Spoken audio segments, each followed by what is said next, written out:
Hello everyone, my name is Kyle. This is going to be a lecture for the online class that I'm creating called Folklore and Revolution. Uh, just some background on the class itself and kind of the focus of it is going to be looking at several of the Atlantic revolutions through a historical lens of folklore, both folk tales, folk songs, and other various formats that kind of fall into the umbrella of folklore. To help students better understand how different historical lenses can be applied to different historical topics in order to make a fuller understanding of those topics for historians. It's going to be looking at the historical role of folklore, especially in illiterate populations or undereducated populations in different groups, different countries that underwent a revolution, and how government or revolutionary agencies used folklore to sway the opinions of those demographics towards their cause, or in some cases didn't use folklore very effectively. It's going to be the course primarily focusing on a comparative historical analysis of how the different aspects of folklore were used, altered, and collected and recorded throughout those different revolutions. Specifically targeted towards master's level class, with big emphasis on cultural history, and then looking specifically at the American, French, Russian, and Irish revolutions. The lecture that I'm going to be presenting today comes in about the middle of the course, week 4. The preceding lecture has built on just sort of a broad overview of folkloristics as a historical lens. The previous lecture to this would have been looking at folklore in the American Revolution, specifically folk tales about the rifleman Timothy Murphy, Rumpelstiltskin, and the reasons that in the American Revolution folklore was not very prominently used as a form of propaganda by American revolutionaries, and the impact that the high literacy rate in American society at the time had on the prominence of folklore. Now, this lecture will be on the French Revolution. It's going to be focusing on folk song primarily, in the ways that the French revolutionaries leveraged different songs and tunes to build a revolutionary spirit in France, starting in the late 1780s and all the way through until Napoleon. It's also going to be looking at how the National Assembly formalized a study of folklore and the emphasis and repercussions that had both in France and in the field of folkloristics more generally. Specific learning outcomes for this lecture are going to be to understand the importance of folk songs and the broader scope of folklore, discuss the importance of folklore in building and maintaining the French revolutionary spirit, understanding thematic changes in different revolutionary songs, beginning with the March on the Bastille and moving up to the Reign of Terror, and then placing the National Assembly's folkloristics program into the broader context of the folkloristic studies that were going on across the world in the late 17th and 18th centuries. With that, we'll get right into it. The importance of folk songs. So in our previous lectures, we've talked a lot about folk tales and the way that those stories are changed and adapted to different themes, different political or ideological movements. But folk songs are also extremely powerful, and in some contexts more powerful means of communicating different ideals than folk tales are. And there's a couple reasons for this. There's some key differences between a story and a song that make songs more effective in certain contexts compared to folk tales. The first one is that if you have a song, it's to a tune, there's a specific rhythm. It's much more easy to memorize as a lay person and not someone with more storytelling experience or tradition. It's very easy for a worker in a city to learn new words or new verse to a song that they already know and through that to communicate new ideals. It's also a lot more controlled of a medium than folk tales are, because the songs themselves, while new verses can be added, the words and meaning can only be changed so much within the context of the rhythm and tune of that song to begin with, whereas a folk tale can vary broadly from telling to telling, even from the same storyteller, from audience to audience and night to night. And the themes and messaging can rapidly change in those folk tales, whereas a folk song, the themes are a little more locked in place. And that's really effective when you have a single entity like a revolution, or a group of revolutionaries who are seeking to push forward a narrative of their ideals and the changes that they want to see, and build support for their specific group within an illiterate population.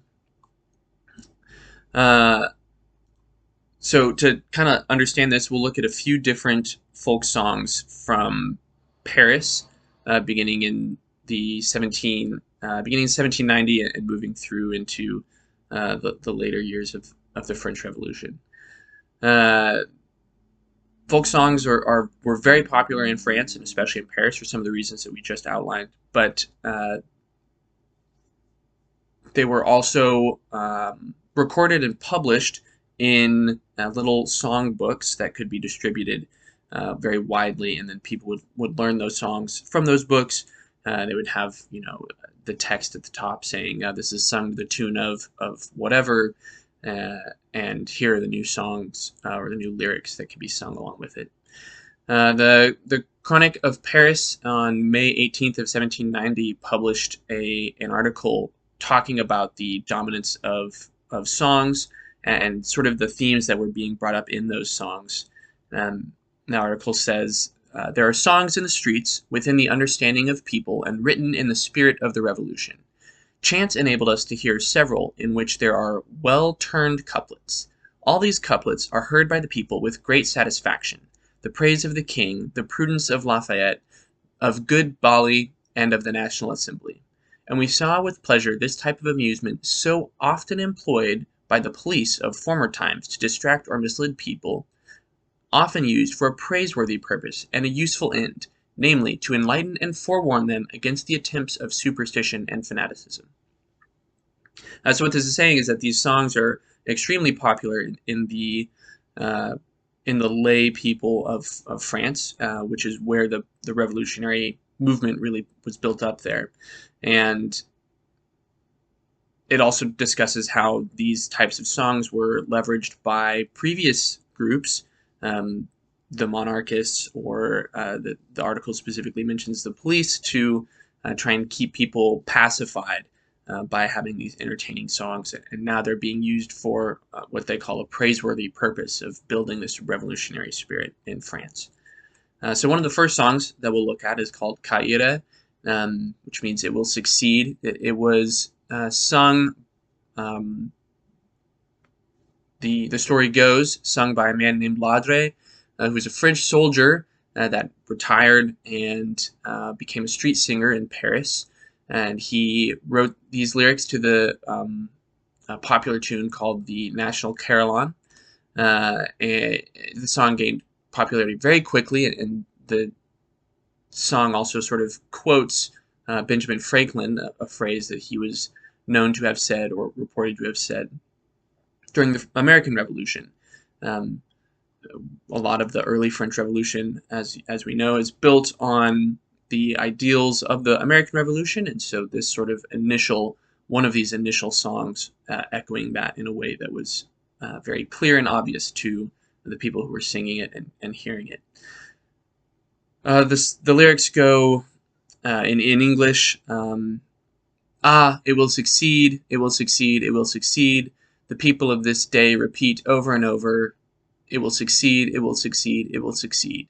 In spite of the traitors, everything shall succeed. And this is a sort of a call to arms, right? Saying that the revolutionary movement will be successful. It's not going to be put out.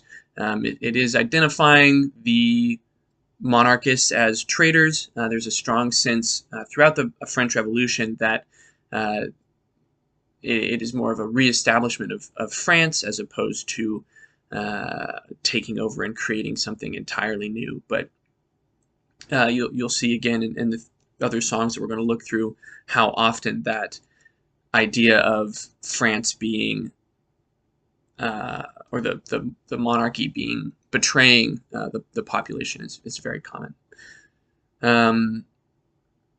But still fairly encouraging, fairly placid. When we move on to the following songs, this one, which is now the French national anthem, the Marseillaise, which was interestingly the first verse was written by Claude Joseph Roget. He was a monarchist in the French military, but the song itself was so popular that it was improvised and added to by the revolutionaries and published that way.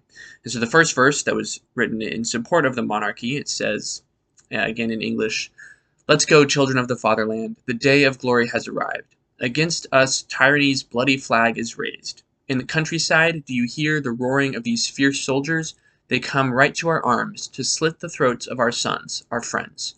Grab your weapons, citizens, form your battalions. Let us march, let us march. May impure blood water our fields." And now looking at later verses that are added to this song by the revolutionary movement, this horde of slaves, traitors, plotting kings, what do they want? For whom these vile shackles, these long-prepared irons? Frenchmen, for us, oh, what an insult! What emotions they must excite! It is us that they dare to consider returning to ancient slavery. Terrible tyrants, and you traitors, the disgrace of all groups, tremble. Your patricidal plans will finally pay the price. Everyone is a soldier to fight you. If they fall, our young heroes, France will make more, ready to battle you. So we see a pretty significant shift in the revolutionary movement as they've co-opted this song and tune in order to further their own narrative.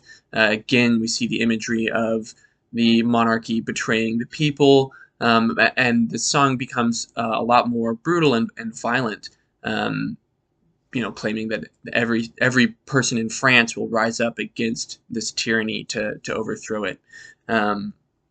And that is better than a return to the ancient slavery that was imposed on the population by the French monarchy. The final song that we'll look at, called La Guillotine Permanente, is definitely the most brutal of the three. It is a very pro-Jacobin song. It was popularized in 1793 throughout Paris, and it was sung to a traditional rural folk song that was very popular. Again, just that transition of using old, commonly known tunes and changing the lyrics to advance this revolutionary spirit. The lyrics say in English, "To push the treason, the huge theft, those enthusiasts for a coat of arms. These people, one knows which, for those we made it. It, whose effect we know, that's the guillotine, hooray, that's the guillotine. From France we hunted them, the noble bundle. We shaved everything off, terminated everything, and ruined all. But what we kept from the nobles is to die with cut necks, by the guillotine, hooray, by the guillotine, hooray. The 10th has brought us a lot of work. There are many traitors. It is worse than a plague. We don't want to miss it, to punish without exceptions. The machine stays. Hooray, the machine stays." The 10th that's referenced in that last stanza there is a reference to the 10th of Brumaire, which is the French Republican calendar equivalent to the 31st of October. It was a day that following a split in the Jacobin club, a large group of individuals, over a dozen, who counter-revolted against Robespierre, were executed. And so this song shows both this antagonism towards the monarchists, but also towards those counter-revolutionaries, and sort of the Civil War phase of the French Revolution. And so we can see throughout these three different songs, how this revolutionary spirit is communicated, and how the existing songs and background and traditions of this folk song throughout France is co-opted to advance this revolutionary mentality and to normalize not only the violence but the hatred towards counter-revolutionary movements and towards the monarchy.